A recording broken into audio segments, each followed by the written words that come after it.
নমস্কার বন্ধুরা, আপনাদের সকলকে আমার চ্যানেলে স্বাগতম। রাম ঠাকুরের কথা বইটি ডক্টর ইন্দুভূষণ বন্দ্যোপাধ্যায়ের লেখা। আমি আগের দিন কি পাঠ করেছিলাম। আর বন্ধুরা, এখানে একটি বিশেষ কথা আমি বলছি যে লেখক এখানে বিভিন্নভাবে ঠাকুরের এই পাটোয়ারি যে ব্যাপারটা, এটা বোঝাবার জন্য অনেক রকম ঘটনাকে উল্লেখ করেছেন।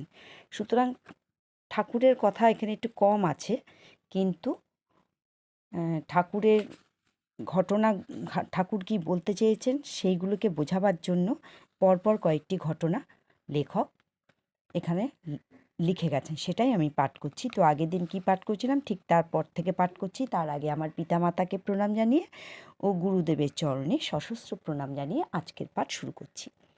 জীবনে এই প্রকৃতির আরও অনেকের সঙ্গে আমার পরিচয় হইয়াছে, কিন্তু তাহাদের কথা বলিতে গেলে অনেকটা পুনরুক্তিই হইবে। সুতরাং ভিন্ন প্রকারের এবং অপেক্ষাকৃত লঘুতর আর দুইটি দৃষ্টান্তের উল্লেখ করিয়া আমি এই প্রসঙ্গের উপসংহার করিব। শ্রী যতীন্দ্রমোহন দাশগুপ্ত মহাশয়, এই যতীন্দ্রমোহন দাশগুপ্ত মহাশয় হলো তখনকার দিনে সুপ্রসিদ্ধ চিকিৎসক ও কংগ্রেস কর্মী, ঠাকুরের একনিষ্ঠ সেবক।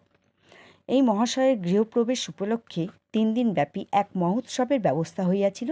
ঠাকুরও সেখানে উপস্থিত ছিলেন। বহু দূর হইতে এক কীর্তনের দল আমদানি করা হইয়াছিল। বেশ স্মরণ আছে যে কখন ঠাকুরের নিকট বসিয়া, কখন কীর্তন শুনিয়া, কখন অন্তরঙ্গ বন্ধুদের সঙ্গে আলাপ আলোচনা করিয়া এবং নানাবিধ উপাদেয় উপকরণের আকণ্ঠ প্রসাদ পাইয়া দিনগুলি মহানন্দে কাটাইয়াছিলাম।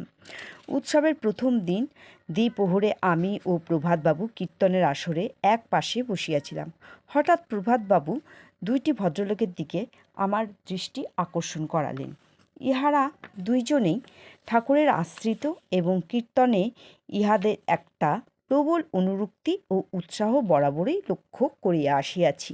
দেখিলাম যে দুইজনে গলা জড়াইয়া ধরিয়া অঝরে কাঁদিতেছেন, চক্ষের জলে বুক ভাসিয়া যাইতেছে। মনে হইল যে কীর্তন আনন্দে ইহারা এমন মাতিয়াছেন যে ইহাদের বাহ্যজ্ঞান যেন লুপ্ত হইয়া গিয়াছে। ক্ষুধার উদ্রেক হইয়াছে। নিচে একজন কর্মকর্তার নিকট সন্ধান লইয়া জানিলাম যে 1:30 নাগাদ প্রসাদ পাওয়া যাইবে। সুতরাং মাঝে মাঝে ঘড়ি দেখিতেছিলাম। বেলা যখন প্রায় কাটায় 1টা, তখন দেখিলাম যে উহাদের একজন বুক পকেট হইতে একটি ঘড়ি বাহির করিলেন এবং আস্তে আস্তে তাহাতে দম দিতে লাগিলেন। কান্না কিন্তু সমানভাবেই চলিতে লাগিল। কোনো ব্যতিক্রম দেখা গেল না। কিছুক্ষণ পরে প্রসাদ পাইবার জন্য ডাক পড়িল।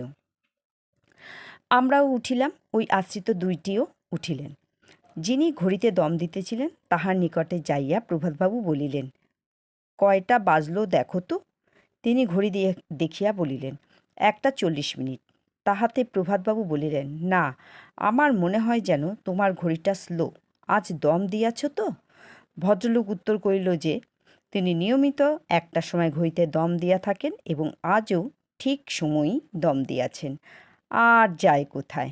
ইহার পর যে কাণ্ড আরম্ভ হইল তাহা না বলিলেও চলে। ভদ্রলোক একেবারে নাজেহাল হইয়া পড়িলেন। কিন্তু ইহাতে ওই ভদ্রলোকের উপকারই হইয়াছিল। পরে দেখিয়াছি যে তিনি অনেকটা সাবধান হইয়া গিয়াছেন। নিচে নামিবার সময় দেখিলাম যে বারান্দার এক কোণে একটি পেয়ালায় করিয়া মূল কীর্তনিয়া মহাশয় গরম দুগ্ধ পান করিতেছেন। প্রভাতবাবু তাহাকে জিজ্ঞাসা করিলেন, নিজে তো বেশ দুধ খাচ্ছেন, দলের আর সকলে কি দোষ করল? উত্তর হইল, কীর্তনের পরে আমি কি খাই না খাই তা কি আর আমার খেয়াল থাকে? ব্যাস, আরম্ভ হইল আরেক দফা। প্রভাতবাবু সেই কীর্তনিয়াকে একেবারে কাঁদাইয়া ছাড়িলে। প্রসাদ পাইতে আমাদের আধ ঘণ্টার উপর বিলম্ব হইয়া গেল। সর্বশেষ যে ঘটনাটি উল্লেখ করিব, এগুলির তুলনায় তাহা অনেকটা অকিঞ্চিৎকর, কিন্তু পাটোয়ারির প্রারম্ভ হিসাবে এইটিরও মূল্য আছে। যাদবপুর কৈবল্যধামে প্রতি বৎসর 13ই ফাল্গুন তারিখে প্রতিষ্ঠা উৎসব অনুষ্ঠিত হয়। সেবার সকালবেলা এই উৎসব উপলক্ষে আমি আশ্রমে গিয়াছিলাম। কীর্তন চলিতেছিল। দেখিলাম যে আসরের একধারে বিভাসবাবু। বন্ধুরা, এই বিভাসবাবু হল ঈশ্বর বিভাসচন্দ্র দে। ইনি কন্ট্রাক্টারি করিতেন, সম্প্রতি গত হইয়াছেন। এই বিভাসবাবু বসিয়াছিলেন, আমিও যাইয়া তাহার এক পাশে উপবেশন করিলাম। একটি যুবক কীর্তনের তালে তালে নাচিতেছে। তাহার গায়ে একটি নতুন কোট, গরম কোট ছিল। একটু পরে দেখা গেল যে সে কোটটি খুলিয়া অপর একজন ভদ্রলোকের নিকট রাখিয়া দিল। বিভাসবাবু জনান্তিকে আমাকে বলিলেন, এইবার এই লোকটি আচার খাবে। ঠিক তাহাই হইল। কিছুক্ষণ পরেই লোকটি ধপাস করিয়া পড়িয়া গেল এবং মাটিতে গড়াগড়ি শুরু করিল। সহজে বোঝা গেল যে নতুন কোটটির মায়াতেই সে এ পর্যন্ত বিশেষ কিছু করিয়া উঠিতে পারে নাই। আমার এই লোকটিকে দু চারটি কথা বলিবার ইচ্ছা ছিল, কিন্তু ইহার দশা আর কিছুতেই ভাঙিতে চাহিল না। আমার কলেজ ছিল, সুতরাং শীঘ্রই চলিয়া আসিতে হইল। সেই লোকটির সহিত আমার আর কখনো সাক্ষাৎ হয় নাই এবং ইহার পরিণতি কী হইয়াছিল তাহাও আমি জানি না। কিন্তু আমার বিশ্বাস যে গোড়ার দিকে কেহ তাহাকে সমঝাইয়া দিয়া থাকিলে সে হয়তো আর অধিক দূর অগ্রসর হইতে পারে নাই। দ্বিতীয়ত, পাটোয়ারির উদ্ভব হয় প্রতিষ্ঠার ইচ্ছা হইতে। প্রথম হয়তো অনেকটা তামাশার ছলেই ব্যাপারটা আরম্ভ হয়। বন্ধুবান্ধবদের কাছে একটু বাহাদুরি নেওয়া, তাহাদের একটু চমক লাগাইয়া দেওয়া ইত্যাদি বালকসুলভ বুদ্ধি হইতেই ইহা শুরু হয়। সত্যের মধ্যে কিছু কিছু মিথ্যার প্রক্ষেপ পড়িতে থাকে। সময়ে সাবধান হইয়া গেলে ইহাতে বিশেষ কোনো অনিষ্ট হয় না, কিন্তু একবার অভ্যাসে দাঁড়াইয়া গেলে মহা অনর্থের সূত্রপাত হয়। প্রতিষ্ঠার নেশা এক মারাত্মক নেশা। এই নেশায় একবার পাইয়া বসিলে মানুষের ক্রমে আর হিতাহিত জ্ঞান থাকে না। কিন্তু যেখানে প্রতিষ্ঠা কামনা গৌণ এবং মুখ্য উদ্দেশ্য বিষয়ে লিপ্সার চরিতার্থতা, সেই ক্ষেত্রে আরও ভয়াবহ অবস্থার উদ্ভব হয়।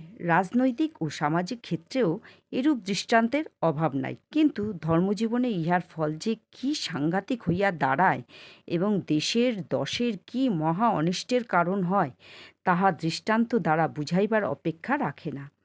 মহাজনেরা বলিয়াছেন, প্রতিষ্ঠা শুকরে বিষ্ঠা, কিন্তু ইহার প্রভাব এড়াইয়া যাওয়া সহজ নয়। গোড়া হইতেই অত্যন্ত সতর্কতার সহিত চলিতে হয়। একবার হাল ছাড়িয়া দিলে জটের পর জট এমনভাবে পাকাইতে থাকে যে শেষে নিজের আর বিশেষ কিছুই করিবার থাকে না। স্রোতে গা ভাসাইয়া দিতে হয়।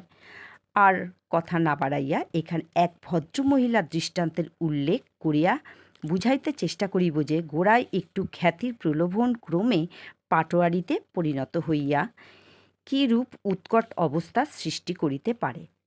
তো বন্ধুরা, আমি ঠিক পরের দিন এই ভদ্রমহিলার সম্বন্ধে লেখক কী লিখেছেন, ওনার কি পাটোয়ারি বুদ্ধি চলেছে, সেই সম্বন্ধে আমি পরের দিন পাঠ করব। তো আজকের মতো পাঠকে বিরাম দিলাম।